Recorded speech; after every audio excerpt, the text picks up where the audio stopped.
Oh, the unfathomable intimidation that is the stark white of infinite possibilities. The blank page exists there in front of you, taunting you to make a mark, a mistake, a masterpiece? What will it be today?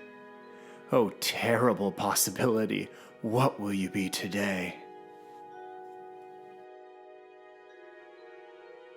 Greetings, this is Zach, and today we will be talking about the daunting nature of the blank canvas, or what I have often heard described as blank canvas syndrome. Indeed, it can be daunting to begin something new. That pure, untouched field of white is perfect, undisturbed, and ready.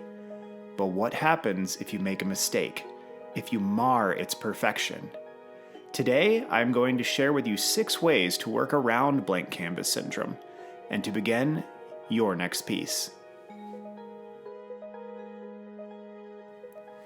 Okay, I have these broken into 2 categories, the quick and simple fixes, and the more complicated but long-term solutions. We are going to start with the simple fixes, something like tone your canvas. Perhaps the easiest and simplest way to end the blank canvas syndrome is to destroy that blank canvas. By putting a single colored layer in the background, it no longer has that pristine, right out of the package feel to it anymore. If you are working digitally, this is as simple as dyeing the background any fairly neutral color. If you are painting with acrylics, oil, or gouache, it's pretty simple to throw down a background tone. This sort of thing is quite the simple fix, sure, but you may be surprised how often it helps. In addition, having a toned background helps with relative color as well. White can make it really difficult to tell how dark or light something really is. Toning your canvas. Off to an easy start. Make tiny sketches first. I feel like sometimes sketchbooks get a bad reputation, but what a valuable tool.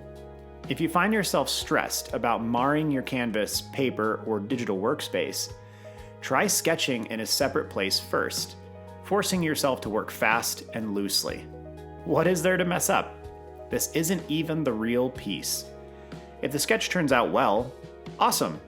You now have something to work from, to blow up onto your physical piece, or to literally copy and paste into your digital workspace. Sometimes a low-stress sketch can be just the thing to get you prepared for your actual piece. Purposefully make a bad mark. This might sound funny, but sometimes it is right in line with the mental headspace of the angst that comes alongside not being able to start what you want to start. Maybe it is a little passive-aggressive, but getting some mark, any mark, even a bad mark on that page is enough to cut through the tension. Think of it like the small talk at the beginning of an awkward conversation. Sometimes you just have to cut that tension with something, anything, to catch your breath and move on. You may find that a mark, any mark, might be enough to get you to dive in. If you are enjoying this video, please consider subscribing and liking the video. It helps tremendously. Okay, now we are going to take a look at a few more complicated fixes. These may be more complicated because they have psychological tie-ins, or they might just take a little bit more motivation to actually get moving. I find these to have more long-term benefits, however. Let's start with warm up first. If you have a few extra minutes or the ability to build this into your long-term art schedule, warming up for a few minutes before you actually dive into a piece affords many benefits. Your hands and your brain work much more smoothly when they have been at the task for a few minutes prior to encountering difficulties. You may find that your mind and imagination are ready and excited at the beginning of a session, but that your hands and skill aren't quite awake yet. Taking a few minutes to warm up can cut through that awkwardness and yield better results. What does a warm-up look like? It can be as simple as drawing straight lines, boxes, practicing perspective, or just a simplified version of something comfortable to you. If warming up is not a normal part of your routine, I would strongly encourage trying it out for a few weeks and see what you think. You may find less friction engaging in your artwork. Time your first draft or sketch.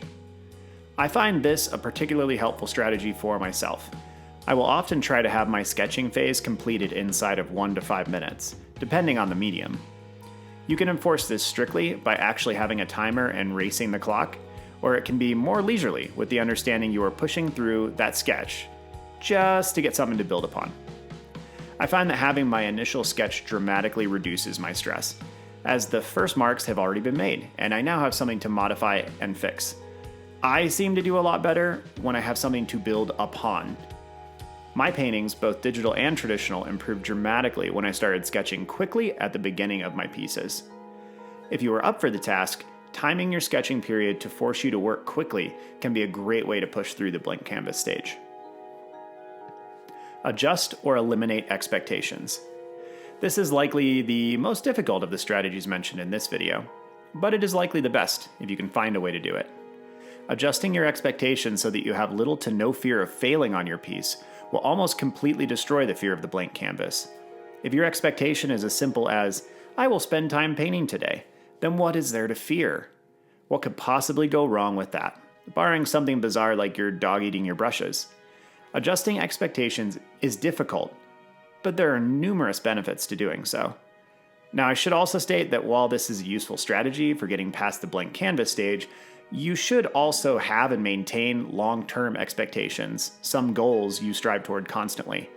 I suppose we'll get into a goal setting in a future video. Well, I hope some of these tips and strategies have been helpful for you.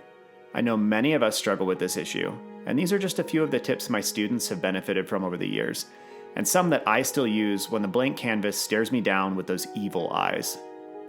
I'm curious, do you find this issue more common with digital or with traditional art? Let me know in the comments down below. Well, have a good one, y'all. See you soon.